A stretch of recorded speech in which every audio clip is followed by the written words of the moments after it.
Darbie klausītāji un skatītāji, laipni lūgti Rīgas drošības fóruma 8. epizodē. Esmu Beatīva Danska, esmu pētniece Latvijas ārpolitikas institūtā un vieslektore Rīgas Stradiņa universitātē. Šajā epizodē mēs iedziļināsimies satraucošajā realitātē, valsts sponsorētā vardarbībā Baltkrievijā un tā ietekmi uz 2025. gada tā saucamajām prezidenta vēlēšanām Baltkrievijā, un arī pievērsīsimies plašākai ietekmei starptautiskajai drošībai. Lai šodien apspriestu šos jautājumus ar mani studijā, šeit Rīgā ir un arī pievienojas tiešsaistē divi izcili viesi. Man studijā ir pievienojies personīgi bijušais Latvijas vēstnieks Baltkrievijā, kurš dzīvo Rīgā, Einars Semenis. Laipni lūdzam, labdien, paldies! Un tiešsaistē mums pievienojas doktore Anais Marīna, Krievijas un Eirāzijas programmas asociētais stipendijāts Chatham House Londonā un bijusī ANO īpašā referente cilvēktiesību stāvokļa jautājumos Baltkrievijā no 2018. līdz 2024. gadam. Paldies, Beāte! Ļoti priecājos šodien būt šeit ar jums. Tas nav ne noslēpums, ne pārsteigums ikvienam, kurš rūpīgi seko līdzi politiskajai situācijai Baltkrievijā, ka kopš 2022. gada, jau gandrīz pirms 5 gadiem, Baltkrievija ir sasniegusi punktu, no kura vairs nav atpakaļceļa. Tā cenšas smalki balansēt starp Krieviju un rietumiem. Un Baltkrievijā ir izmisums pēc atbalsta, Lukašenko ir izmisums pēc atbalsta, un viņš aizvien vairāk ir atkarīgs no Maskavas, no Krievijas, nekā tas bija pirms 2022. gada. Iesaistoties ne tieši, bet iesaistoties Krievijas karā pret Ukrainu, no otras puses, skatoties lokālā līmenī, mēs redzam, ka vienlaikus Lukašenko autoritārais režīms Baltkrievijā kopš 2022. gada ir tieši pastiprinājis varas kontroli, ko raksturo arī brutāla opozīcijas apspiešana, plaši izplatīti cilvēktiesību pārkāpumi, visaptvaroša šāda baiļu atmosfēra, sistemātiski vēršoties pret politiskajiem oponentiem, neatkarīgiem medijiem un kultūras nozari, kā arī pret politiskās sabiedrības aktivistiem, veicot dažādus arestus, spīdzināšanas un politiski motivētas krimināla vajāšanas. Es gribētu sākt mūsu diskusiju iedziļinoties tieši cilvēku tiesību jautājumā, cilvēktiesību pārkāpumu jautājumā, un mēs runājam ne tikai par tiem, bet tad mēs saucam to jau par humanitāru krīzi. Un mums vajadzētu lietot šo terminu, ja mēs runājam par Baltkrieviju. Zinot, ka Lukašenko režīms izmanto valsts vardarbību un tam ir bijušas tālajošas sekas, kā tas ietekmē starptautisko sistēmu? Skatoties no kaimiņu valstu perspektīvas, piemēram, Latvijas, Lietuvas, kā jūs uzskatāt, Semeņa kungs, tad kā jūs redzat šo problēmu, kā tas ir ietekmējis tieši kaimiņu valstis? Vispirms es gribētu pateikt paldies par uzaicinājumu uz šo diskusiju. Paldies Latvijas ārpolitikas institūtam par Baltkrievijas jautājuma saglabāšanu starptautiskajā darba kārtībā.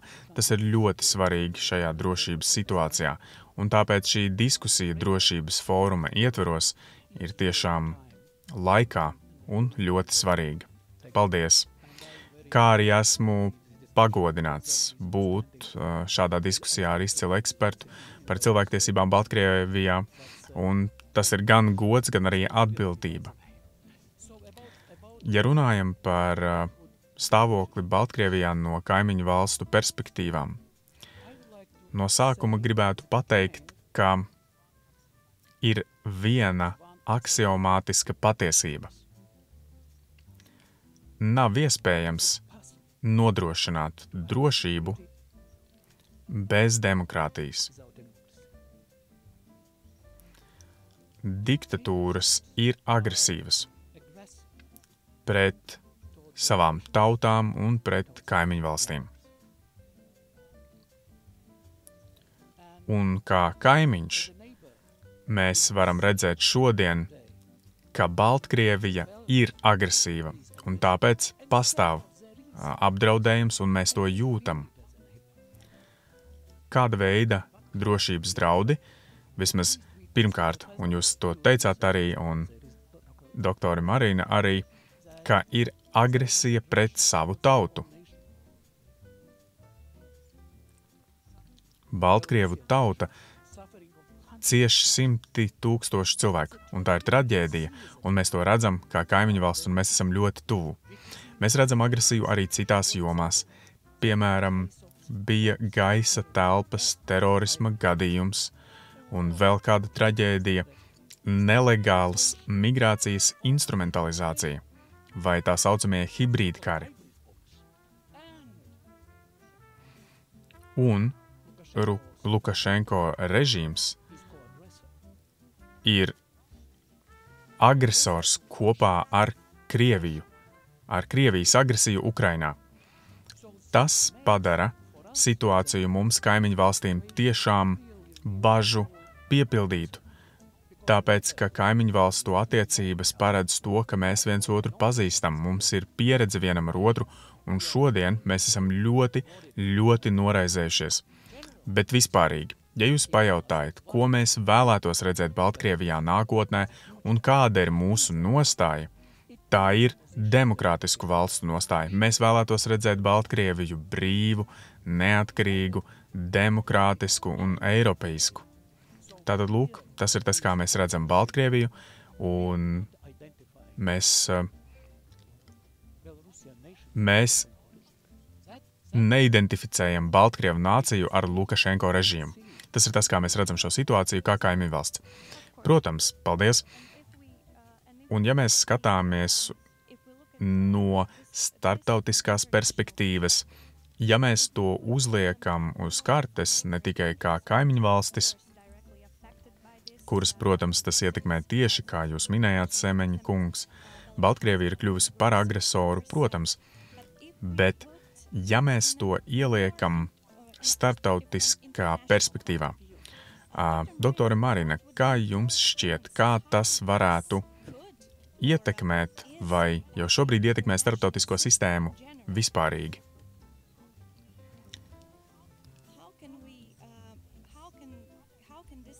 Kā tas ietekmē citas valstis, ne tikai kaimiņu valstis? Pirmkārt, ko tikko ekscelence, es pilnībā piekrītu tam, ko tikko teica ekscelence par demokrātijas nozīmi mieram un drošībai, un no manas skatu punkta, tāpat kā iepriekš, esot īpašiem referentam cilvēktiesību jautājumos un esot Eiropietei, es esmu ļoti nobežījusies arī par faktu, ka mūsu kontinentā, mūsu pasaules daļā ir valsts, kas kurā joprojām ir nāvesods un, diemžēl, arī noturīgs autokrātisks režīms 30 gadus. Tas mums ir problemātiski mūsu kā Eiropas ģimenes nākotnei, kur Baltkrievijai arī būtu jābūt. Ka šāds režīms, neskatoties uz terora taktiku pret saviem iedzīvotājiem un par spīti traucējošam šim spēkam, kas iedarbojas uz kaimiņu valsti, ka tas izdzīvo un nevēlas mainīties, šāds režīms. Un, protams, mēs jau esam devuši mājienus par to, ka šī noturība lielākoties ir saistīta ar atbalstu, kuru Lukašenko kungs saņem un bauda no Krievijas ekonomiski, politiski un citādi diplomātiski. Bet tas arī norāda uz dažiem starptautiskās sistēmas ierobežojumiem, ka šādi režīmi un valdības, kas var vai jūt, ka var izdarīt ārkārtīgi nopietnus cilvēktiesību pārkāpumus, kas Baltkrievijas gadījumā ir pielīdzināmi noziegumiem pret cilvēci, un tas nav tas, ko tikai es saku vai ko es domāju, tas ir pats cilvēktiesību komisārs savos ziņojumos tieši tāpat ir uzsvēris, ka daži no pārkāpumiem, kas ir bijuši 2020. gadā ar pēdējām vēlēšanām un pēc šīm vēlēšanām, pēc opozīcijas apspiešanas, tad daži no šiem pārkāpumiem varētu tikt uzskatīti par noziegumiem pret cilvēci. Un te mums ir tāds režīms, cilvēktiesību pārkāpējs tieši pie mūsu namdurvīm pie sliekšņa, kuru mēs gribētu redzēt Eiropas ģimenē. Mēs zinām, ka Baltkrievi ir eiropieši, un šim režīmam, šo režīmu nekas netraucē, tas nerimstoši cenšas jebkādā veidā apslāpēt opozīciju, pārkāpt cilvēktiesības masīvi un sistemātiski, un starptautiskā sabiedrība šķiet, ka nespēja to apturēt. Nespēja apturēt katastrofālu cilvēktiesību situāciju, kas attīstās un kaitē, nodara kaitējumu labklājībai, veselībai tik daudziem cilvēkiem Baltkrievijā, kā arī ārpus tās. Jo jūs, kā jūs zināt, simtiem tūkstoši Baltkrievu ir bijuši spiesti doties ārpus savas valsts šo cilvēktiesību pārkāpumu dēļ. Un no jūsu viedokļa,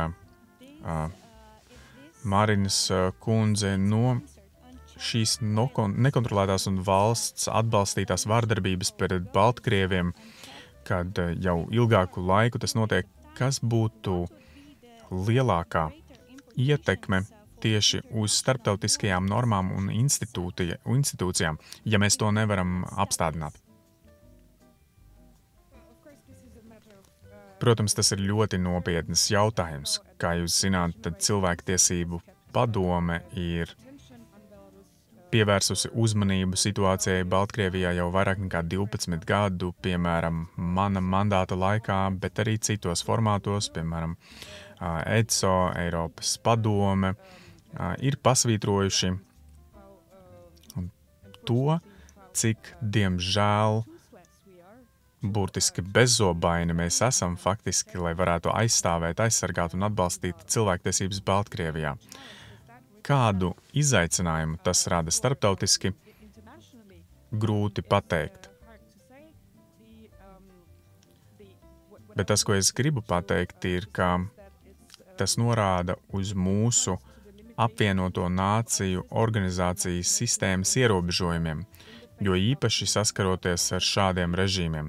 Baltkrievija šķiet ir kā anomālija Eiropas pasaules daļā, diemžēl neizolēti no ANO, kur lielākā daļa valstu, kas faktiski ir nedemokrātiskas, bet tā ir lielākā daļa pasaules iedzīvotāju, un viņi dzīvo šādā nepilnīgā vai daļējā neliberālā demokrātijā, ja ne pat pilnīgi autoritāros režīmos. Diemžēl tā ir realitāte.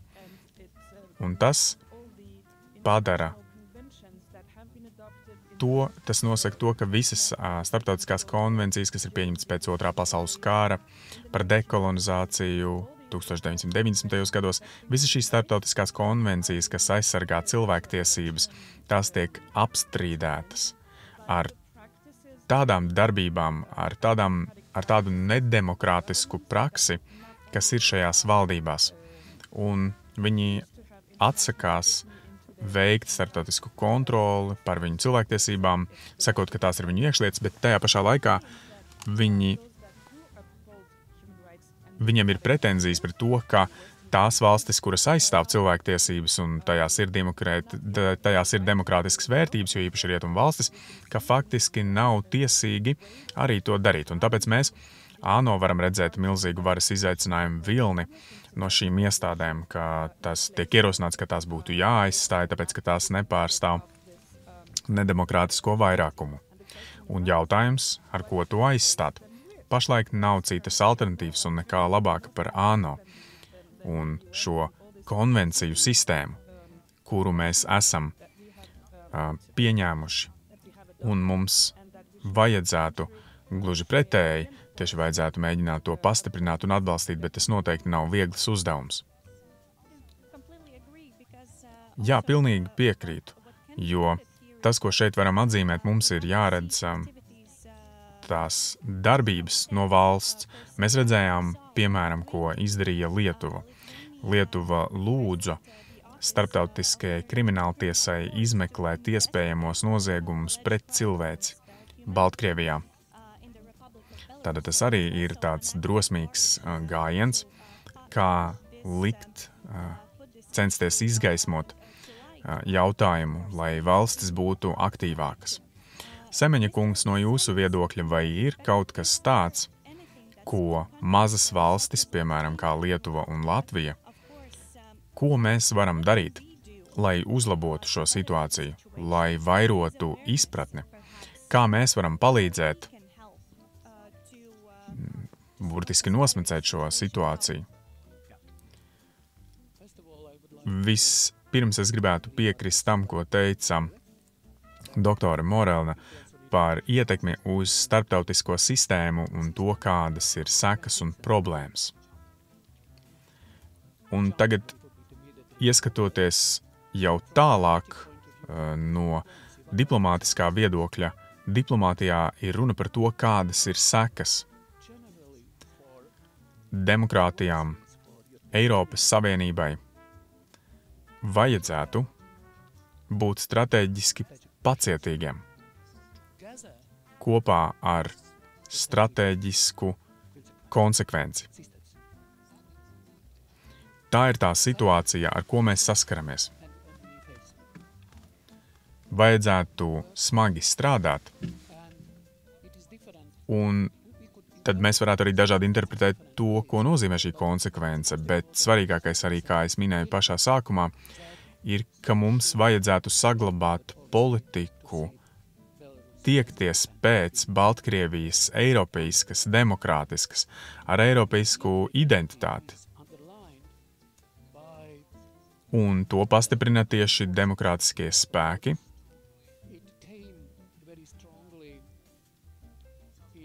Ļoti spēcīgi tas izpaudās Demokrātisko spēku kongresā 2023. gadā, kurā tika uzsverts, ka Baltkrievijai ir jābūt daļai no Eiropas, ka tā vienmēr ir bijusi daļa no Eiropas, un mēs zinām, ka Eiropas identitāte ir viena no svarīgākajām Baltkrievijas identitātēm. Ja jūs man jautājat, ko mēs varam darīt, kā kaimiņu valsts, jūs jau pieminējāt Latviju, Lietuvu, Poliju, pirmkārt, lai atbalstītu, ir smagi jāstrādā, lai Eiropa atgriežas Baltkrievijā vai Baltkrievija uz Eiropu. Mēs varam izmantot abas formulas vai abus virzienus. Un tā, vispārējā sistēmā šeit mēs esam, lai palielinātu informētību, lai izteiktos, lai iekļautu to starptautiskajā darba kārtībā, starptautiskajās organizācijās. Tas ir ļoti svarīgi. Un šajā gadījumā mums vajadzētu, un mēs to arī darām, mums ir jādemonstrē atbalsts un sadarbība ar demokrātiskajiem spēkiem. Ne tikai vispārīgi, ne tikai ar Svetlānas Ķihaunovskas biroju un arī pārejas kabinetu, kas atrodas Viļņā, vai Pāvela Tuško biroju Varšavā, koordinācijas padomē, tātad citas demokrātiskās organizācijas, pilsoniskās sabiedrības organizācijas. Bet ne tikai tas, bet ir arī jāstrādā, jāsadarbojas, jāatbalsta Baltkrievu valodu, diasporas demokrātisko daļu, kas atrodas Lietuvā, Polijā, Latvijā, lai strādātu uz starptautiskas skatuves, izvirzot jautājumu par Lukašenko režīma atbildību. Latvijas valdība visu laiku, piemēram, atbalsta iestādes, kas atrodas, piemēram, Dānijā, Starptautiskais solidaritātes fonds, kas strādā kopā ar cilvēktiesību, kas strādā pie cilvēktiesību pārkāpumiem un šiem jautājumiem. Un tajā pašā laikā mums vajadzētu būt arī vienai no aktīvākajām daļām, un mēs esam viena no aktīvākajām daļām instrumentu izmantošanai Eiropas Savienībā un citās demokrātiskās valstīs, piemēram, sankciju mehānismu izmantošanas jomā. Ne tikai vienkārši ir jāizmanto sankcijas, bet arī jāstrādā, lai dažādas nepilnības, kuras mēs varam redzēt sankciju mehānismos, ka tās tiek likvidētas. Un mēs esam aktīvi. Piemēram, šeit esam vieni no visaktīvākajiem spēlētājiem, un mums ļoti smagi jāstrādā pie šīs situācijas, kā, piemēram, ko mēs varam teikt tagad situācijā ar politieslodzītajiem, un kas ir īpašs, piemēram, Latvijai, te es varbūt tam tiešām ļoti īpaša uzmanība ir jāpievērš. Mums pašiem ir atmodas pieredze, kad ir smagi jāstrādā ikdienu, ir jāpalīdz ar visu, kas ir saistīts ar nacionālo identitāti, nacionālo kultūru un Baltkrievijas nacionālo valodu, jo mēs arī paši atceramies savus atmodas laikus, mūsu pašu atmodu vispārīgi. Daudzos gadījumos to iedvesmoja tieši nacionālās identitātes jautājumi Latvijā, Lietuvā. Mēs varētu teikt, ka te ir daudz tādas dimensijas, un esam vieni no aktīvākajiem, kas veicina patiesu izpratni un izvirza šos jautājumus darba kārtībā, ne tikai valdību, bet arī pilsoniskās sabiedrības līmenī. Un tas arī ir ļoti svarīgi. Esmu lepns par to, ka, piemēram, Latvijas pilsoniskā sabiedrība ir ļoti aktīva un atbildīga, piemēram, organizācija Platforma Brīvā Baltkrievija. Tā ir latviešu organizācija, kas atbalsta Baltkrievu valodu un demokrātiskos spēkus. Te mēs varam redzēt mūsu lomu. Tas ir ļoti svarīgi. Ja mēs atgriežamies pie tā, ka daudzi Baltkrievi, kuriem pirms tam ir bijusi iespēja izvēlēties, balsot, piemēram, konsulātos, nobalsot par savu vēlamo prezidentu, šobrīd tādas tiesības ir atņemtas un nevienam no mums nav nekādas kristāla bumbas. Mēs nevaram paredzēt, kā varētu beigties nākamās vēlēšanas, un tomēr esam reālisti.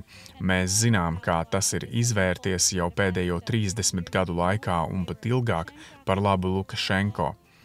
Cik liela varbūtība ir tam, ka mēs vismaz varētu redzēt kaut ko līdzīgu, kā redzējām saistībā ar protestiem un opozīcijas maršiem, gājieniem, kādus redzējāt 2020. gadā.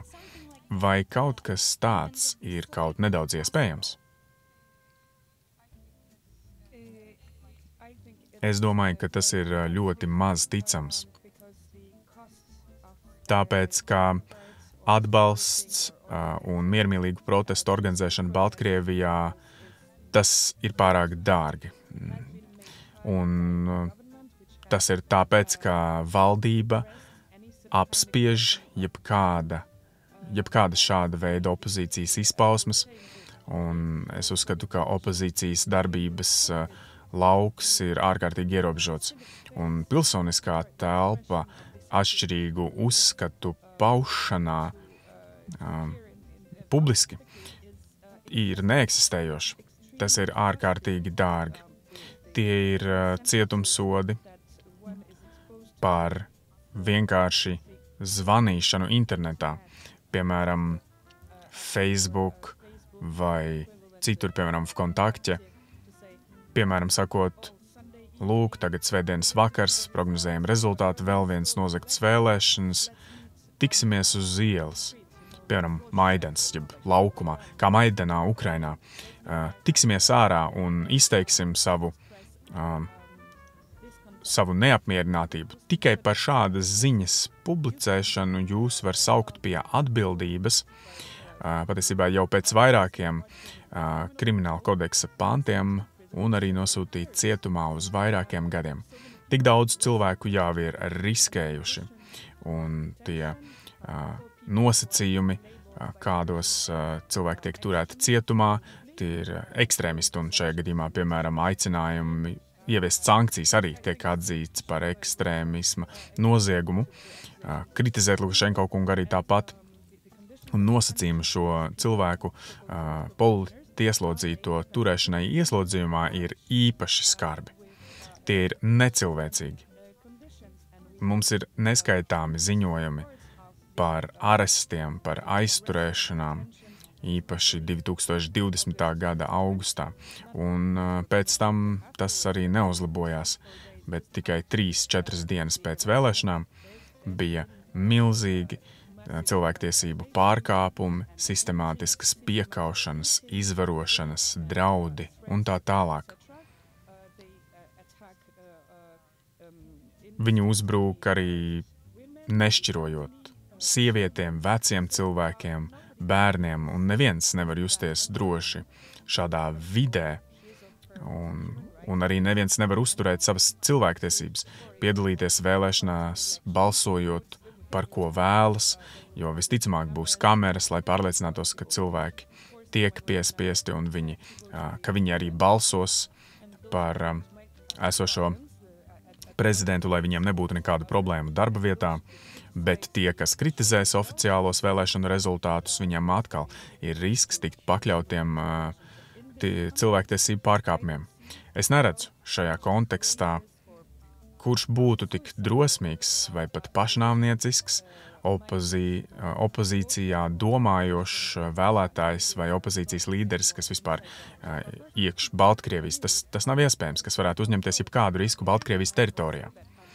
Paturot prātā, ka šī dienestu loma un represīvā režīma dūre var patiesībā aizsniegt arī jūs ārpus Baltkrievijas robežām. Pietiekami atcerēties ir situāciju ar Ryanair lidojumu, ko novirzīja un piespiedu kārtā tam nācās nolaisties Minskā 2021. gada maijā, acīm redzot, arestēt disidentus, kas bija uz borta. Šādos apstākļos es šaubos, ka varētu būt tāda mobilizācija, kādu to redzējām 2020. gadā. Varbūt tiešsaistē, varbūt kā citādāk, bet noteikti ne formātā, kāds tas bija tā saucamajā 2020. gada revolūcijā. Jā, diemžēl šķiet, ka tas būtu, ka izskatās salīdzinoši viegla uzvara esošajam prezidentam. Diemžēl. Bet ja mēs atkāpjamies un padomājam par demokrātiju atbalstošo spēku, opozīcijas vienotību. Lielākā daļa no tās, protams, ir citās valstīs, piemēram, Svetlana Tihanovska, Pāvels Latuška un citi spēki, bet ja mēs pievēršamies vienotības jautājumam šajā opozīcijā, kā jūsuprāt, kā jūs abi domājat, vai opozīcijai ir līdzīgi uzskati un viedoklis par Baltkrievijas ārpolitiku pēc Lukašenko, vai arī tur ir kāda plaisa jautājumos arī, piemēram, attiecībās ar Krieviju? Tagad Semeņa kungam dosim vārdu. Labi. Paldies. Tātad par demokrātiskiem spēkiem. Vispārīgi runājot, ja salīdzinām ar 2020. gadu, tie ir vienotāki. Tie ir nobriedušāki. Ja paskatāmies, kas ir noticis šo 4 gadu laikā, viņi ir ieguvuši lielāku pieredzi. Un šie spēki tiek strukturēti ap Tihanovsku kā demokrātisko spēku līderi. Tātad tas nozīmē, ka kā daļa šīs diskusijas būtībā demokrātiskie spēki ir vienoti. Bet tajā pašā laikā, protams, kā visos demokrātiskajos spēkos, tajos ir diskusijas. Ir dažādi viedokļi par to, kā sasniegt, ar kādiem līdzekļiem sasniegt demokrātiju, suverenitāti, neatkarību un brīvu eiropeisku Baltkrieviju. Šeit mēs varētu redzēt diskusiju. Šeit mēs varētu redzēt dažādus viedokļus, piemēram, pašā koordinācijas padomē. Piemēram, kādas ir attiecības ar režīmu, kāda ir šī strateģiskā konsekvence, vai būs dialogs vai nē, un tā tālāk. Tas varētu būt tas, kā es domāju par demokrātiskajiem spēkiem un to vienotību. Bet tajā pašā laikā mums vajadzētu ņemt vērā arī to, ka šo demokrātisko spēku darba kārtība, kas atrodas ārpus Baltkrievijas, ka mums ir iedzīvotāji no Baltkrievijas šodien, viņiem ir arī tie atšķirīgi. Ir arī kopēji viedokļi un punkti par mobilitāti, vīzu jautājumu un tā tālāk, bet citās jomās ir diezgan atšķirīgi. Un te es piekrītu doktorei Morēnai, ka šobrīd demokrātisko spēku iespējas Baltkrievijas iedzīvotājiem ir ierobežotas. Un te es tiešām piekrītu, tas ir biedējoši, tas ir atomizēti, ir tāda kā iekšējā migrācija arī iedzīvotāju vidū. Viņi savā ziņā ir apstādināti, iesaldēti. Un šajā gadījumā ir arī pareizi, ko saka demokrātiskie spēki, un Svetlana Tihanovska arī saka, ka lūdzu, Baltkrievijas pilsoņi, rūpējieties par savu drošību, izdzīvojiet, esiet drošībā. Tātad tas ir tāds upuris, doties, piemēram, uz ielām šodien. Jā, tas ir jautājums. Dilemma, ko mēs varam redzēt, un situācija ir diezgan traģiska. Ja mēs censtos saprast pašu režīmu kā tādu šodien, tad te mums gan ir jābūt realistiskiem un arī pesimistiskiem, tāpēc, ka Lukašenko atrodas izdzīvošanas režīmā, ko viņš ir stabilizējis šādā veidā. Viņš, piemēram, saka, ka viņš ir Baltkrievijas stabilitātes garantija, piemēram, ka nav kara situācijas Baltkrievijā, ka Baltkrievijas armija nepiedalās aktīvi agresijas karā no Krievijas puses Ukrainā. Un tas ir, starp citu, svarīgi arī vispārējā diskusijā, kā mēs runājam drošības fórumā, piemēram, kāds ir status quo.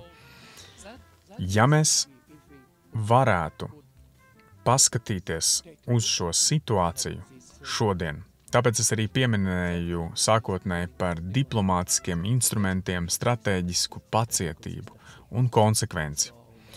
Ir svarīgi savā ziņā saprast, kas varētu būt galvenie scenāriji, kā attīstītos režīms, kur tas varētu iet un kādas ir iespējas. Neviens nevarētu pateikt, ko tieši vai kā tieši tas attīstīsies, ir arī dažādas prognozes, bet scenāriji ir vairāki. Un daudzos gadījumos tas ir atkarīgs no tā, kāda situācija būs Ukrainā. Tātad te mēs varam redzēt, ka no šīs perspektīvas raugoties, kādas ir iespējas. Un tās ir vairākas. Ja ir laiks, es varētu arī iedziļināties un aprakstīt tās, bet ir atšķirības šodien, ja analizējam dažādus scenārijus, kas saistās ar pašu Lukašenko, mēs varam redzēt, ka viņš nepadodas. Viņš ir ļoti aktīvs savā kampaņā, viņš sevi popularizē, un tās augtās vēlēšanas, kas, protams, ir fikcija. Tā ir falsifikācija. Jebkurā gadījumā tā ir krāpšana. Galvenais scenārijs ir tāds, ka viņš tiešām izdzīvos un saglabās savu prezidenta amatu. Analīze saka, ka tas nestrādās Baltkrievijā, piemēram, tās augtais Nazarbājevs scenārijs. Tajā pašā laikā, protams, tiek analizēti arī tās augtie melnie gulbi. Mēs varam redzēt, kas notiek tad arī šādā situācijā. Ja runājam par režīmu, tad tiešām tas ir atkarīgs, kas ir panākums vai tās augtais panākums Krievijai. Kā tas ir veiksmīgs, piemēram, un Baltkrievijai mēs redzam, ka tieši Lukašenko tā ir virzība uz lielāku spiedienu būt lojālam Krievijai. Ja Krievija savukārt negūst panākums, tad tie ir citi scenāriji. Un te to ir vismaz 3 vai 4. Piemēram, sarunas starp, piemēram, ir daļa Lukašenko nomenklatūras ar demokrātiskiem spēkiem diskusijās, vai arī tik tiešām būtu jāmainās zem spiediena vispār Baltkrievijai pirmkārt ekonomiskie iemesli dēļ, vai arī jātransformē pats režīms kā tāds. Un varbūtība gan ir ļoti zema, bet tas varētu būt arī ārēji virzītas pārmaiņas, kas ir ārējas iejaukšanās rezultāts. Tāpēc mēs varam redzēt vairākas iespējas. Ja mēs analizējam laikus, periodus, citus laikus, tad par Lukašenko varam teikt parasti aptuveni 10 gadi. Tas pats režīms eksistē vairāk nekā 10 gadus, bet tā ir ļoti specifiska diskusija. Vispārīgi runājot, Lukašenko ir izdzīvošanas režīmā. Protams, ir daudz scenāriju nākotnē un kā šī situācija varētu izvērsties. Bet, protams, jūs arī visu pateicāt ļoti pareizi. Šajā puzlē ir daudz gabaliņu, kas ir nezināmi. Un mēs nezinām, kā tas attīstīsies. Ja mēs atkāpjamies vēl mazliet atpakaļ, tad, doktora Marina, kā jūs domājat, cik vienots ir opozīcija pēc viltus vēlēšanām 2022. gadā? Manuprāt, ir pietiekami liela vienotība, ņemot vērā to, ka šobrīd ir jāatbalsta un es teiktu, ir jāizrāda cieņa pret centieniem, izturību, drosmi visiem, kas atrodas Baltkrievijas opozīcijā ļoti sarežģītos apstākļos. Par to, ko šie cilvēki dara, manuprāt, tas ir ļoti svarīgi un tas arī ir vienīgais, ko viņi šobrīd var darīt. Ja mēs runājam par politieslodzītajiem Baltkrievijā, par tiem vairāk nekā 1400 cilvēkiem, kas patiesi ir kaut kur aizturēti, tiek turēti nebrīvē, kā Cihanovskas kundzes vīrs, kas ir notiesāts uz 18 gadiem cietumā. Tas nav neierasts gadījums, tieši tāpat vēršas pret žurnālistiem, analītiķiem, cilvēktiesību aizstāvjiem, un viņi saskars ar drausmīgiem ieslodzījuma apstākļiem, un attiecībā uz viņiem tas tiks piemērots daudzus gadus nākotnē. Viņiem nav piekļuves advokātiem, ārpasaulei, veselības aprūpei, un vajadzētu pieprasīt, cik vien mēs varam, šo cilvēku atbrīvošanu, rehabilitāciju, jo ilgāk, jo vairāk laiks paiet, tad jo lielāks ir risks, ka viņi neiznāks no cietuma dzīvi. Mēs to esam redzējuši arī Krievijā ar Navaļniju kungu. Ir bijuši arī vismaz 6 cilvēki, kas ir gājuši bojā. 6 politieslodzītie pēdējos gados apcietinājumā Baltkrievijā. Te ir daudz darāmām. Cihanovska un viņas komanda un arī visi pārējie jautājumā, vai viņi ir vienoti vai nē, manuprāt, tas pat nav svarīgi. Svarīgi ir tas, ka viņiem ir tāds pats diskurss, varbūt ar variācijām par to, kā panākt, kā gūt panākumu vai pārunās ar diktatoriem un tā tālāk vai teroristiem, bet pilnīgi visi ir pārliecināti, ka šiem cilvēkiem, ka šos cilvēkus ir jāglābj. Patiešām nekāda cita veida, kā to pateikt, vairs nav. Un otrais svarīgais temats, ko es arī uztveru, dzirdu dažādas balsis, kas spēlē, kas ir dzirdamas jautājumā par karu, par Baltkrievijas statusu kā līdz agresoram, nekā tiešā koalīcijā, bet tomēr. Un tas ir ļoti svarīgi tam ir svarīga loma gan Baltkrievijas iekšienē, un es zinu, ka viņi cenšas uzrunāt pilsonisko sabiedrību, iedzīvotājus, jauniešus, kuriem varētu nākties, vai arī viņus piespiedīs doties uz Ukrainu, nogalināt tur cilvēkus, kas ir Krievijas agresijas karš. Tas nav viņu karš, un opozīcija dara neticamu darbu un ļoti bīstamos apstākļos, lai informētu Baltkrievijas sabiedrību par karu un lai veiktu šo lielu darbu arī starptautiskā mērogā, skaidrojot Ukraiņiem un arī pārējai starptautiskajai sabiedrībai, ka Baltkrievija nav Krievija un Baltkrievu tauta nav Lukašenko kunga režīms. Šajā ziņā šobrīd Baltkrievija ir spiesta spēlēt savu daļu šīs lomas, ko diktē Kremlis, un vairāk par ko citu tāda darbība vai bezdarbība no aktuālās valdības saistībā par karu. Mums ir jāatzīst, ka iedzīvotājiem diemžēl nav nekādas ietekmes. Vienkārši sakot, tā nav viņu vaina, un viņi ļoti maz var darīt, lai to izmainītu, lai izmainītu to, kā attīstās notikumi. Un tomēr lietas var notikt arī reģionos, frontē, pašā Baltkrievijā. Mēs zinām par šo autokrātisko režīmu noturību, bet, kā mēs jau domājam, viss bija mūžīgs, līdz kamēr tas nesabruka, un tas tiešām var sabrukt dažu dienu laikā. Manuprāt, ja mēs runājam par opozīciju, tad tas galvenais elements, kas ir jāpasaka, ir, ka tā opozīcija ir gatava.